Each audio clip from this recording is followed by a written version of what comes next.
Hi book world, it's me, Kish, again. A few weeks ago, I thought of this brilliant idea. There's always been this misconception that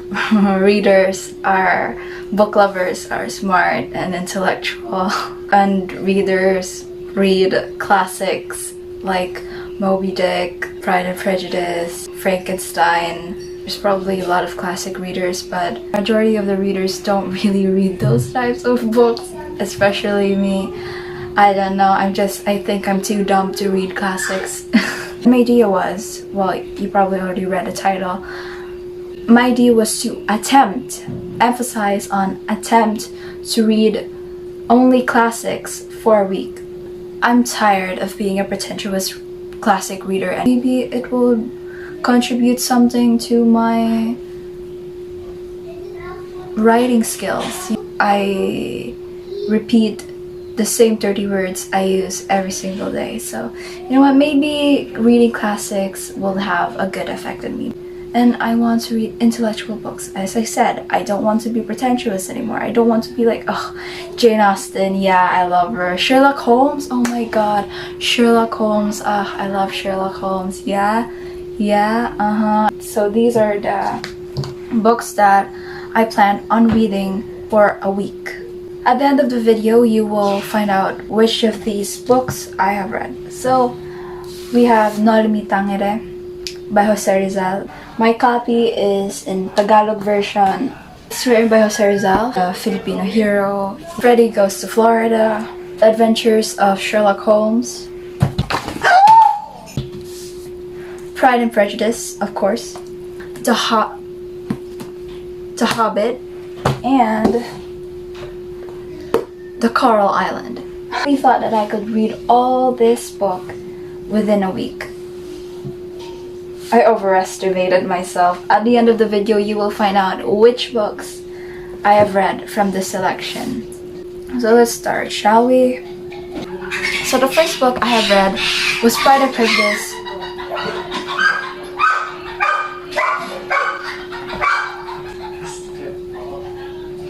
So the first book I have read was Pride and Prejudice by Jane Austen.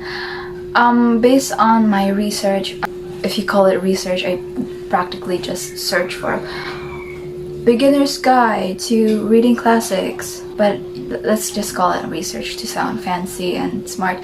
Based on my research, Pride and Prejudice by Jane Austen is an easy classic to read, so I started with Pride and Prejudice. I have already started that book a while ago but stopped because I want to read it at the perfect time, you know?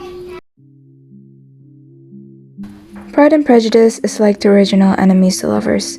We were two enemies, Mr. Darcy, who is dark-haired, at least as I imagine him, mysterious and brooding, was also full of pride, and our queen, Miss Elizabeth Bennet, she's a badass, she's a raging feminist, she's quick, she's witty, and yet very prejudiced and very judgmental. They hate each other since the moment they first met at a ball in Meryton.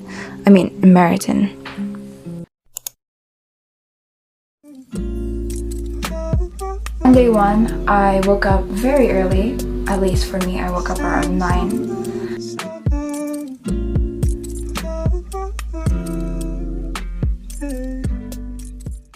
And sometime in the afternoon, I went outside with the sun and the trees. You know, it's very relaxing to read in that type of atmosphere. But I regretted the moment I stepped outside because it was too hot. It's just too hot. It's like 70 degrees out there. I can hear the chirping of the birds. It's really nice, coming from a person who hates birds. Maybe Will Herondale and I are quite similar in that way. I was shocked.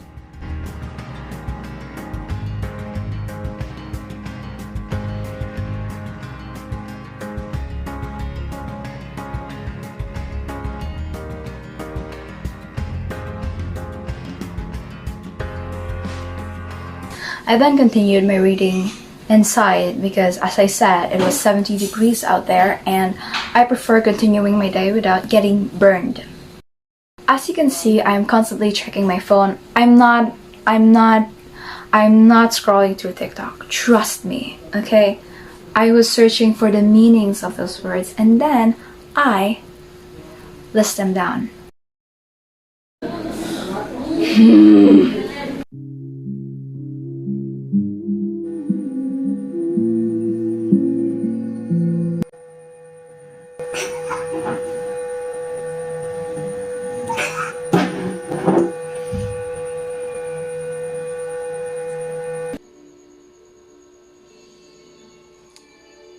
I have no idea what that was. I initially planned on finishing the book within that day, but I accidentally closed my eyes and I accidentally fell asleep and I accidentally woke up very early in the morning, around 10 a.m. By 6 p.m., just a few more chapters.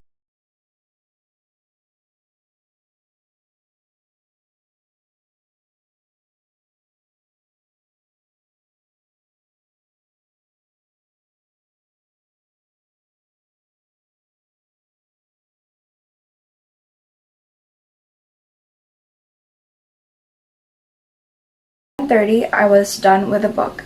I spent a couple of minutes just staring at somewhere or something with unseeing eyes. The book was so good that I thought myself incapable of starting a new one. After my whole conversation with my invisible cameraman about How good the book was and how the world should be filled with more Mr. Darcy, not Mr. Collinses or Mr. Wickhams, I listened to Love Story by Taylor Swift.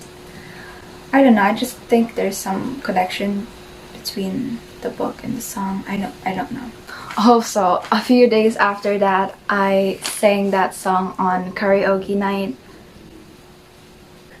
I advise you to either cover your ears or get your earphones.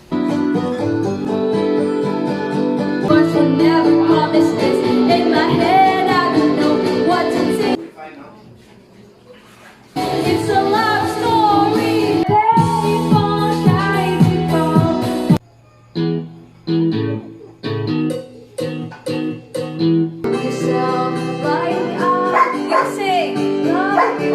You're welcome. I bless your ears with my very angelic voice. And of course, I sang One Direction songs. And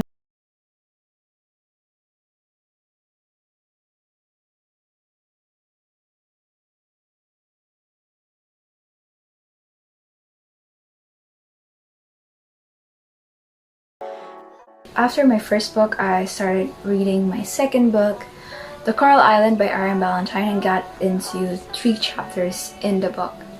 Now can we just appreciate the beauty of this book? It's so pretty, it's so tanned, it's so old. It's like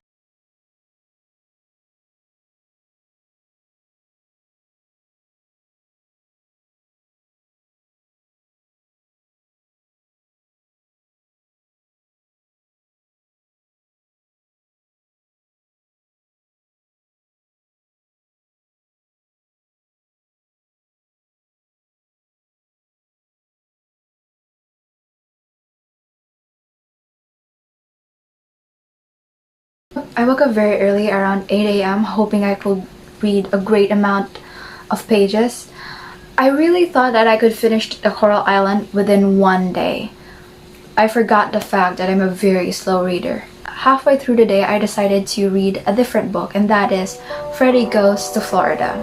Mr. Bean's farm animals hates the winter, especially Charles the rooster, so he decided to why not migrate to Florida, where it's warm and sunny, and he also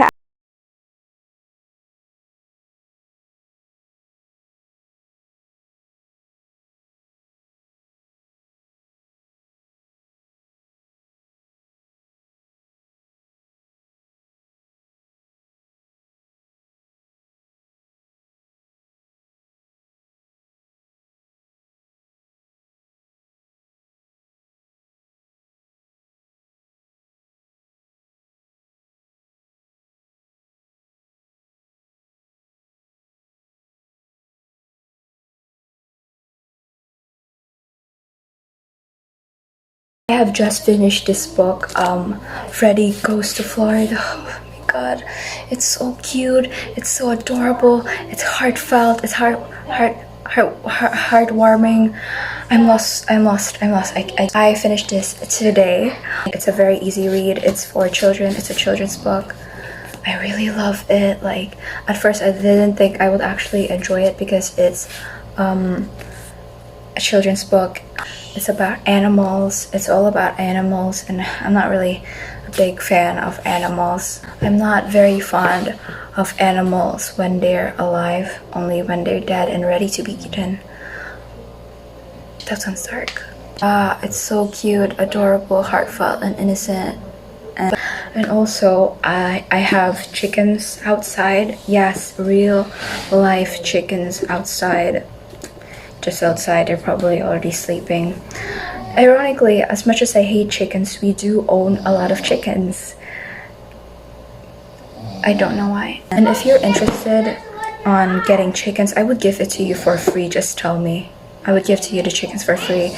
But now that I've read this book, I might actually name them Charles and Henrietta. On day 4, I continued my reading of The Coral Island. On the Coral Island, we follow the story of our 3 shipwreck survivors and besties, Ralph, Jack, and Peterkins. Now you'd think they'd be very miserable in being half the world away from civilization and from their loved ones, but no, they were happy, they were free, because now they're living in paradise. We see them discover many curious things, and we see their adventures. They spent the best months of their lives living on that island until one day, one of them was captured by a pirate. Plot twist, it was Jack Sparrow. No, it's not. I'm on page 143, and I think I have my new favorite character in this book. I'm loving it so far. It's so fast-paced, but I swear to God, if this character dies, he just died.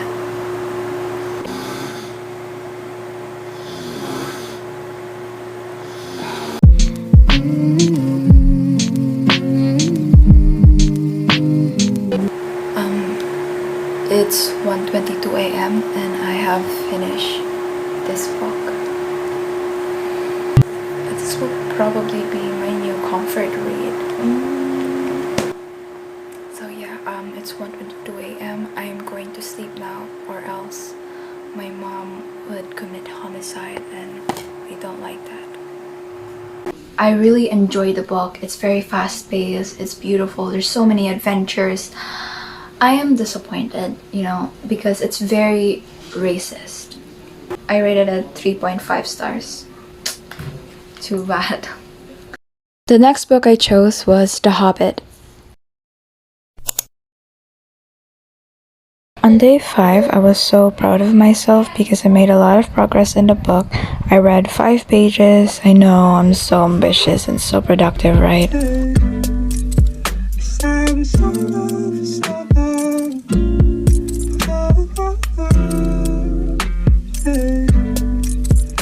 I know I look possessed, but I promise you I'm not.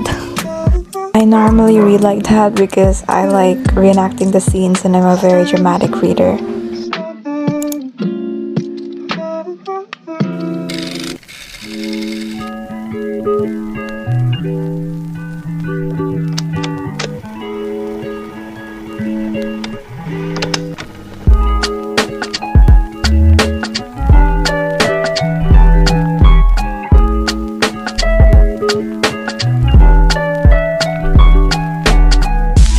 Can't talk. You know what? If I could ever give the dwarves and Bilbo an advice, I would advise them to bring a donkey. So, the dragon and the donkey, like from the Shrek, I think.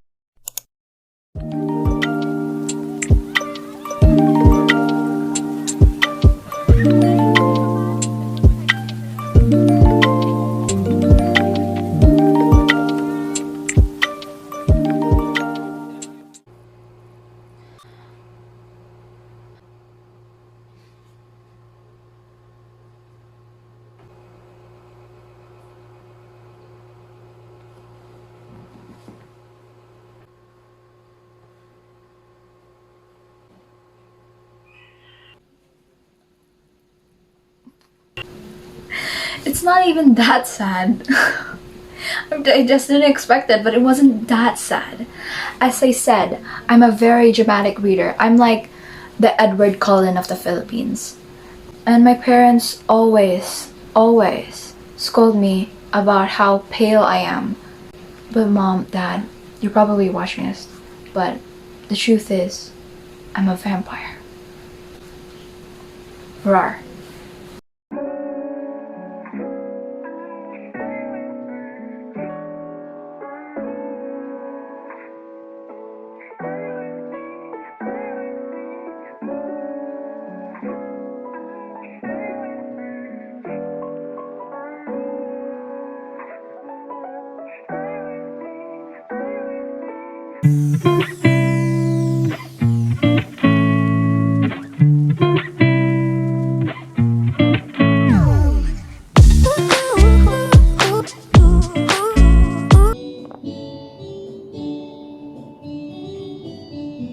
So my camera just died, but I have finished this book around 1:39 a.m.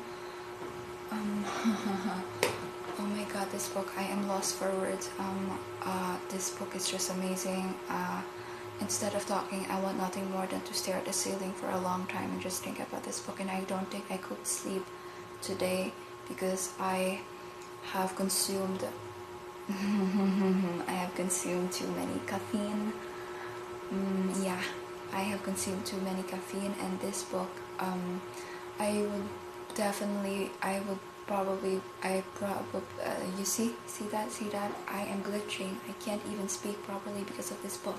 This book will not evade my brain, and I think, and my, after, like, trust me, like, I swear, after reading this book, my mind was fried, my brain cells was fried, oh my god.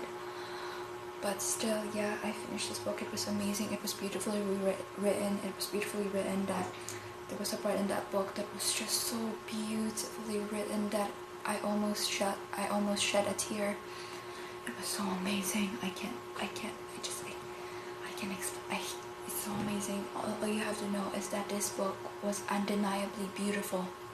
Okay, it's just so amazing. And also Dumbledore reminds me so much of, also Gandalf reminds me so much of Dumbledore that I imagine Gandalf for the entirety of the book as Dumbledore. I just imagine him as Dumbledore, and yeah, how can I not? They're very similar. And also, starting this book, I was so excited for reading the part where Gollum appears, but when he did, I was very disappointed because at first I really thought that Gandalf was Dobby.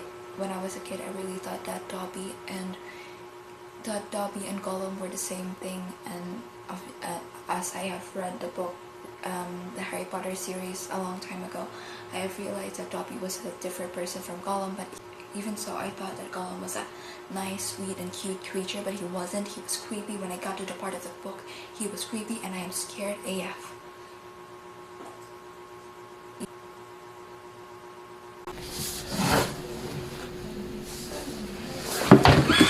Oh my god. No. It's only 4 books, but at least I read something, right? At least I got to read something. It's 4. If you plan on reading classics anytime soon, I recommend you to listen to an audiobook while reading the books because it keeps your attention on the book. I listened to an audiobook while reading Pride and Prejudice, and the voice actor, Karen Savage, was so good. It was like I'm watching a movie, you know. A very nice reading experience with this book because of the audiobook. I definitely recommend listening to an audiobook. Aside from that, I advise you to take your time while reading the books. Be patient because there's definitely a lot of words in classics that you won't understand. I mean, what more can you expect from classics? So take your time searching for the meanings of the words. The questions are: did I learn something from reading only classics for a week? I definitely learned something, but I can't remember them. But I did learn something. I just can't remember them. What's the difference? Did I learn new words? Did I learn new difficult fancy words? Yes. I just can't remember them. But I did list them down. You know, I list them down, but I can't remember them. And I don't think I can remember their meanings. You know, from reading Pride and Prejudice, I can remember amiable, agreeable, amiable. See that? I still learned something. Now, what does amiable mean? I can't remember. Am I in love with classics? Am I going to read classics now? Am I a classic reader now? No. Maybe I would read classics from time to time, but not classics every time. No, I don't think so. My brain isn't made for that. My brain is built different. My brain can only handle modern books. There are parts in these books that I thought I know what's happening, but I actually don't. So that's all for this video. Stop procrastinating, go read a book, subscribe to my channel. Goodbye.